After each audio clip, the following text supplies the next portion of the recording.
Hello, David Zaritsky for the Bond Experience. Welcome back. You know, Spectre has grown in many people's eyes and opinion, not just from a movie standpoint, but even from a style. It used to be always about Quantum of Solace. Quantum of Solace, Quantum of Solace. It's the best style Daniel Craig movie, Quantum of Solace. I have no idea who started this love of Quantum of Solace, but it may be a guy with two thumbs, and it may be this guy. I don't know. I'm not the one that started it, but yeah, I'm flying the flag. But so many people talk about, obviously, the amazing styles that show up. Look at the Solden jacket. Look at the Morocco jacket.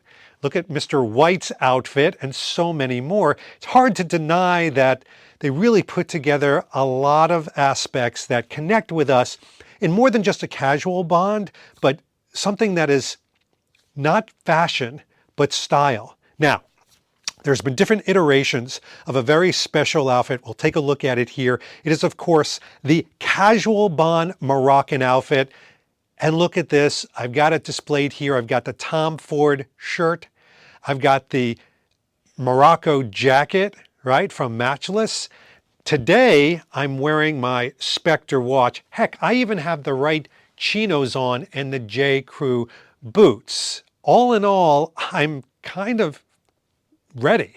But ready for what, you ask? Well, ready to talk about the Frugal Bond, because there has been an iteration of something that I wear, and I'm wearing right now, and that is an homage piece to the Tom Ford version of what you see Daniel Craig wear in Spectre. We had Magnoli do one. It was a very, very adequate piece, but it was a little bit off. The fabric was off, the fit was off. It didn't have the criteria that we look for in some of the more perfect Frugal Bond moments, because let's face it, frugal doesn't mean that you're basically giving up on the details or the look or the fit that you want to replicate that moment that Bond has in the movie, but in your own lifestyle. So this Frugal Bond moment today that I'm going to talk to you about, I'm wearing the Frugal Bond top from Royal Filmwear, our good friend. Overseas, over the pond, over the hill, to Grandma's house we go. We've got Daniel Love in the house. I mean, he's done a lot of outfits. Heck, I've got a coat right there that represents him. I've got a lot of pieces in my collection. I think you do too. And this is to talk about how close did he get with this Spectre Polo, because there really hasn't been a discussion of Frugal Bond polos in relation to Bond since the Casino Royale one in a big way. So the Spectre Polo is sort of the next in line for everybody to say, you know something, I want that version. I want the sort of deep V. I mean, this is not a shallow V, right? This is a deep V. So get the razor out as far as trimming those unruly chest hairs, everybody. You got to have the high biceps. You got to have the ribbing here. You got to have the ribbing below. You have to have a certain fabric. Hold it. Why, thank you, Bond. Look at that. Not just a mannequin. He holds my clothing. You have to have the right fabric. Now, I want to look at the fabric here, because this is where a lot of replicators sort of had it wrong in the past. The fabric here should have a nice, look at that, a nice tensile stretch to it. The collar should be not rigid, but not overly floppy. The V itself should not have extra fabric in here. It should be really stepped very tightly like this, and even along this line. Check it out. I know I'm giving you lots of detail, but you see the ribbing right there? It's almost like a, is it Michelin? No. Dang it. What is that called? But it's got that type of look to it. And then even in the back along the seams, you have a very, very detailed and specific look to it. And so many did get it wrong, or they got it close, or well, listen, we love everybody trying, but here's the bottom hem, and you can see that sort of, I'm going to call it Michelin. That's probably not what it's called, but somebody's going to correct me. What is that pattern? Chevron. It's like a synapse fired, like everything went dull in my head, and then it was boom, chevron. It's a chevron pattern. It's like deek, deek, deek. You see it on floors, etc. It's chevron. It has all of that. And it has the fit. Now, it wouldn't be enough to talk about just the fit. We've got how's that posture? I did a podcast on posture. I think it was called like something like erect, like standing erect. But of course I had to have clickbait, so I called it erection. It's a podcast. I have a podcast. So nice posture, David. Shoulders back, pin them back. So you can see this fits extremely well. Now, I want to get up close and personal for this. All right. I want to show you the fit in the shoulders. I want to show you the fit on the bicep. I want to show you the fit on the body hug, right? Let me put this down. Because size matters. And I know what Yoda said. Size does not matter. Matters not size, something like that. Think your size to matter? It's an adequate Yoda. But more importantly, Yoda aside, size does matter. And you've got to be careful when you order this if you've wanted to get this, because the size can throw you off. This, ladies and gentlemen, on my 41-42 shoulders and my 30-inch waist, hike the pants, David. Nice not to wear a belt. This is a size extra small. What? I know. I don't take an extra small in anything, but the way the sizing came out in this with Royal Filmware, this is an extra small. Now, some of you are looking at this and going, David, it's too small. But I'm telling you right now, I have the original Tom Ford one. This is how the original fits. This is how the original fits. It should fit like it's showing your physique off. Now, Daniel Love, in his glory, sent me different sizes so you could see the different sizes and make a choice and say, you know something, David, I don't like the way you're wearing that. Screen accurate or size. You know, if I'm going to be walking around like this, I don't know if I want it to be showing off my physique. I need a little bit of room. Maybe I'm going to a buffet. Maybe I'm going to a buffet. So I need a little extra room. So this is an extra small. Let me show you what a small looks like. Kapow. All right, so here we go. This is a size small. Now, it's not a huge difference overtly, but what you probably can't see with the cameras, there's a decent amount of room here. Now, some of you are going to say, I want a little bit more room. I want a little bit more room in the chest. And again, it doesn't fit me too different in the chest. It doesn't fit me too different in the bicep. And I did something a little extra special with this size small, because you're wondering to yourself, what is this going to be like after you wash it? So this is a washed size small. Washed, if you live in New Jersey or New York. Washed, if you know how to speak. So this is a size small. Again, it's got a little bit, I'm doing this not because I'm trying to air myself out and I'm sweating, but it's got a little bit more billowness to it. It's not perfectly screen accurate. It's a little bit long in the tooth for me, as you can see, but it fits me very well. I would have no problem wearing this size small. No problem at all. I prefer the size extra small because it's screen accurate. It's what I have in my mind. It's fit a little bit better, so I wouldn't wear these kind of baggy Topman trousers like in the film. I would probably wear something else, but let's of course take a look at a size medium, and I think you'll see a little bit of a difference here. All right, ladies and gentlemen of the jury, I give you Exhibit A, a size medium.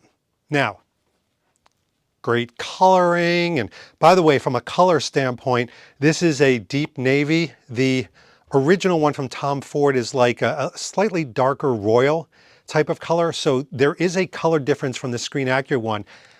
The reason why Daniel went with navy, and I'm actually glad he did, is because this type of deep navy is just a little bit more agreeable. It's more embraceable by us Bond fans, and it goes with everything, whereas that royal, the one from the original, it's unique and it's different, and there's something to be loved by that, but it's not universally accepted by people like a deep navy. So I'm glad he went there, and then it gives me something different to wear than the original. All right, size medium. Yeah, no. This is not acceptable. All right, now I didn't wash this, but the size small didn't shrink really that much, but there is way too much fabric for my liking. It's not only in length, let me show you the length here, but in the billowiness, even in where the biceps hit, they sort of creep down a little bit. They should fit a little bit higher. Don't make a muscle, Dave. Stop it, stop it. But it just doesn't fit right. It doesn't even fit right in the chest. It's just too billowy. It's too big, and a medium fits me like a large. So this is really important for your calculations. My good friend Jay Sadowski bought one in a large. He bought this large. He's a tall drink of water. He's a big, broad baseball player, man. Jay Sadowski is. So the large fit him okay, and then he bought a medium. He's like, self, I wonder if a medium would be better. And a medium fit him perfectly. Like the small fits me perfectly, like the extra small fits me screen accurate. So let me get back into the extra small because I want to review everything. Back to extra small. So if I've at this point been clearer than mud and you're like, David, you are one confusing cat, let me break it down for you. The extra small to me is the one that I am going to put in my closet upstairs and wear all the time. Why? Because it is the most screen accurate, and that infests in my head. I want it to be screen accurate, so it fits really well. I think it's flattering to my size and my proportions. The extra small just fits me perfectly. I love where it hits on the bicep, the shoulders. I still have a little bit of room here in case I eat, an olive. But in addition to that, I like the screen accurate look. And by the way, this feels great. The fabric feels great on me. The fit feels great. So all those things that we like to nudge and evaluate perfectly. The small fits me fine, but I'm probably going to give it away to a friend of mine who would fit in a size medium because small is not perfect for me. It's the extra small for me. So screen accurate, small is fine. And then the medium, yeah, I'm also going to bequeath that to a friend that might be a large or extra large because that fits just somebody larger. So when you are making your choice, and I know you are, when you're making your choice on the different sizes, please keep that in mind. Base it on my size and what I'm taking and what I prefer, and then say to yourself, hold on a second, let me put it through my own filter. I don't like things fitting so closely like David likes it. I like it to fit a little looser. So if David's a small and David's my size in the way that it fits him right, I'm going to go with a size small. These are all the choices you can make. But guess what? We're going to stick on Spectre and we're going to stick on Frugal for a moment. And I'm going to give you a bonus. A bonus. Check it out. In a previous video, I looked at Bond's suede blue jacket from Spectre. End of the scene? Great. This was, of course, one by Royale. And everybody saw me try on, hold on, a size medium, which I thought fit me just fine. And it did. But everybody said, David, I think a small might be better on you. And so Daniel sent me a size small. In fact, I haven't even taken the little wrappings off of the slippers yet. But I want to show you about this size small because even though everybody said the medium would fit me better, the small would fit me better, here's how the small fits. Now, again, I'm going to tell you, hold it.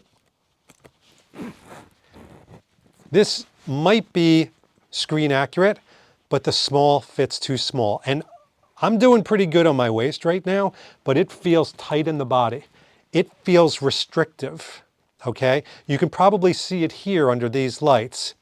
The shoulders feel a little tight, all right? I'm almost like afraid to go up all the way. It's really binding. And no matter what, I don't want to feel binding. I don't want to feel uncomfortable even with something where I'm like trying for it to be screen accurate. So Frugal Bond, great. Maybe this is a little bit closer to the screen, but I'm going to go back to the size medium. Now this is the one that I tried on that I thought to myself, this is going to be my go-to jacket. I love it. I love what he did. Here's the zips. By the way, if you haven't seen these suede jackets that Daniel put together, oh, they are creme de la creme. They smell great right out of the packaging. They feel great because it's suede, and they look great because it's accurate. All right, so here's the medium. Now, I happen to think this is pretty screen accurate. It might be a little bit long in the tooth, but I'm not long in the tooth, so maybe that's the explanation there. That might be a height problem, David. It's not a problem. I'm fine with my height. But you can see, I think this fits great. I think the medium is the way to go. It's not binding in the shoulders. I can zip it up all the way.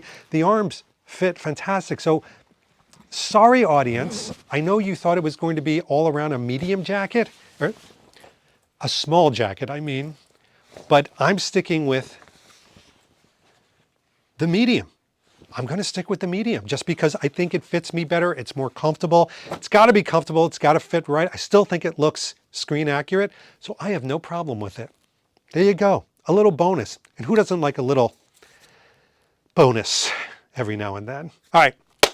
This has been a Frugal Bond moment, hearkening back to Spectre, which I keep reading. Everybody's like, I like Spectre. Quentin Tarantino just announced in an interview that he didn't like Skyfall, but he loved Spectre because it was more akin to a James Bond movie. That he wasn't doing, a Home Alone at the end of the movie, that it was like truly like it was, it's in a lair in the middle of a desert and there's explosions and Bond's being Bond. And it's getting me in the mood to rewatch Spectre. I'm going to do a rewatch of Spectre. Maybe you can join me. I don't know. But I'm going to do it because between this Frugal Bond moment and people sort of gravitating back to Spectre and us having, a little bit of time on our hands, maybe I'll go back to Spectre and rewatch it. I'm doing it. I'm doing it. All right. In the meantime, let me let you go. This has been David Zritsky for the Bond Experience, and we'll talk to you real soon. Take care. Thanks for watching this episode. If you want to be up on the latest from the Bond Experience, just click on this subscribe and subscribe to our channel. You're going to get all the latest and greatest information, plus some exclusive content. And by the way, speaking of content, here's something especially for you, just because we know you. Talk to you soon.